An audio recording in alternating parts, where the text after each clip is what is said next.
Number 3 में जो है और 2 में पढ़ा है हम। आया समझ में? उस टाइम मेरे पास किताब नहीं था, इसलिए हमको जो याद था वही पढ़ाया। लेकिन सही है कि नंबर आगे पीछे है। चुपना,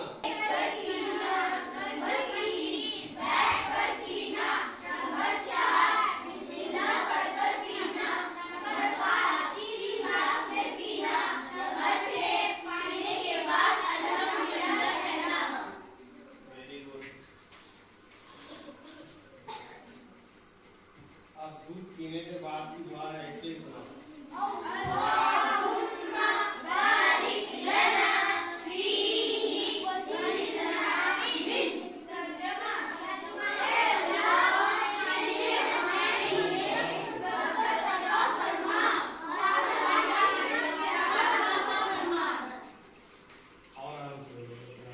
क्या है कि लोगों के पास जाते, लोगों को समझाते, धीरे धीरे कुछ ऐसे ग्रुप हो गया, कुछ ऐसे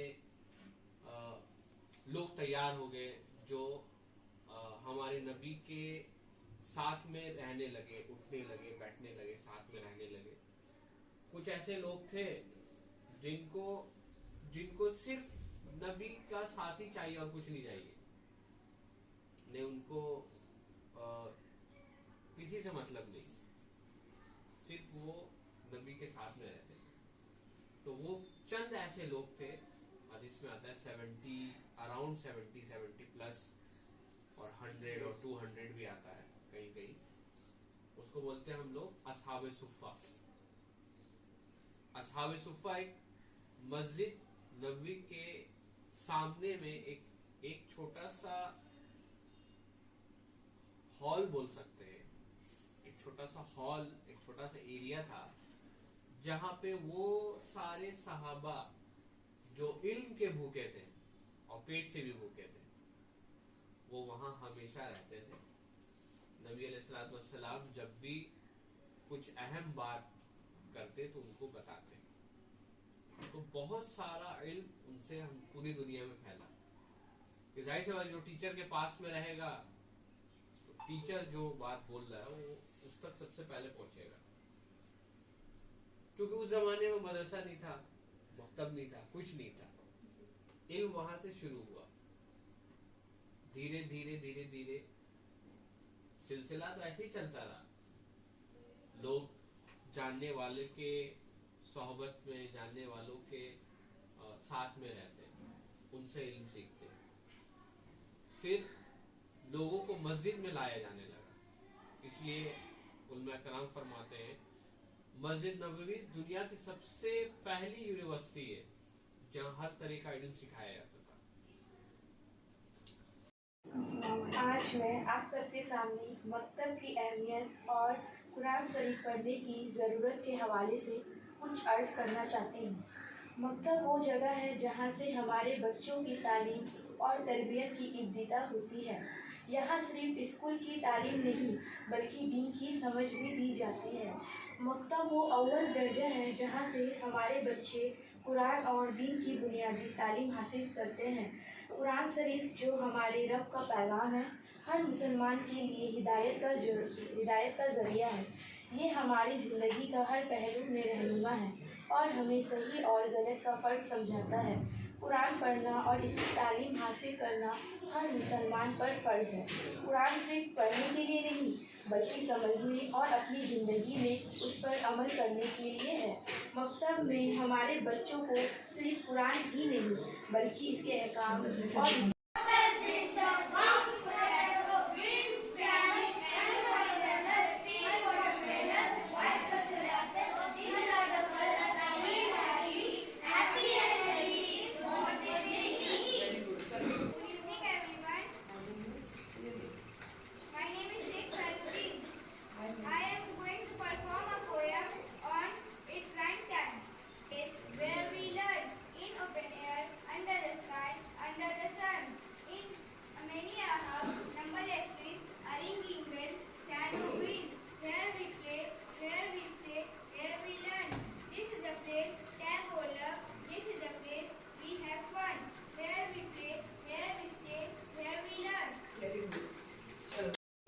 मकतब क्यों बना है?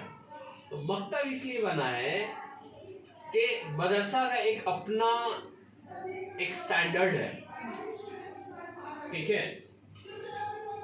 वहाँ पे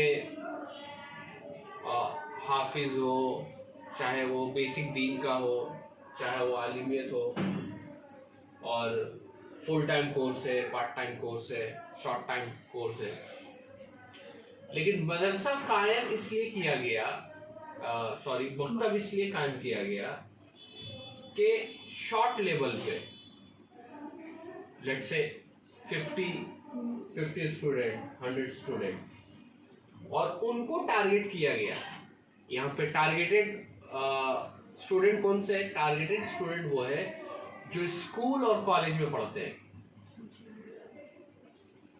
मदरसा के जो टारगेट स्टूडेंट थे वो हर एक था, और यहाँ तक के मेन टारगेट वो था जो बिल्कुल दूर है इल्म से, पढ़ाई लिखाई से, दीन से, उसको अप्रोच किया जाता था। लेकिन मकतब का टारगेट जो स्टूडेंट है वो है जो स्कूल में पढ़ते हैं, जो कॉलेज में पढ़ते हैं, और जिनके माँ बाप हजारों लाखों रुपए उनके पढ़ाई पे खर्च करते हैं, लेकिन उनके लिए दीन के लिए तवज्जो नहीं दे रहे, दीन के राह पे उनको फोकस नहीं कर रहे। इसलिए हमारे बड़ों ने एक कदम उठाया कि एक मकतब का सिस्टम चलाया जाए, ताकि जो बच्चे स्कूल में पढ़ते हैं तो वो आकर के अपने सूटेबल टाइम में आकर के मकतब में पढ़ें, ठीक है। बेसिकली ये मदरसा में पॉसिबल नहीं हो रहा था। मदरसा में एक स्ट्रिक्ट टाइम होता है, एक स्ट्रिक्ट रूल होता है, लेकिन मकतब में फ्लेक्सिबल टाइम होता है, और स्टूडेंट के हिसाब से मकतब में फ्लेक्सिबिलिटी दिया जाता है। हमारे नबी भी पर्दा फरमा गए, तो हुआ क्या कि धीरे धीरे बहुत सारा रिक्वायरमेंट पैदा हुआ मदरसा को बिल्ड करने का, एस्टैब्लिश करने का। तो फिर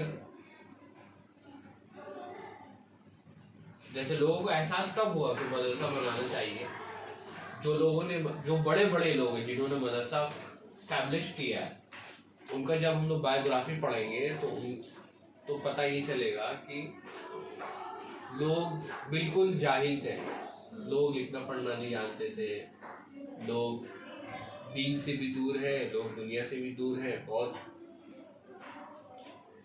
पीछे थे। तो फिर उन लोगों ने शुरुआत की कि एक ऐसा जगह होना चाहिए जहाँ पे लोग इल्म सीखें। तो फिर लोगों को मदरसा से कनेक्ट किया गया। तो सवाल अभी ये पैदा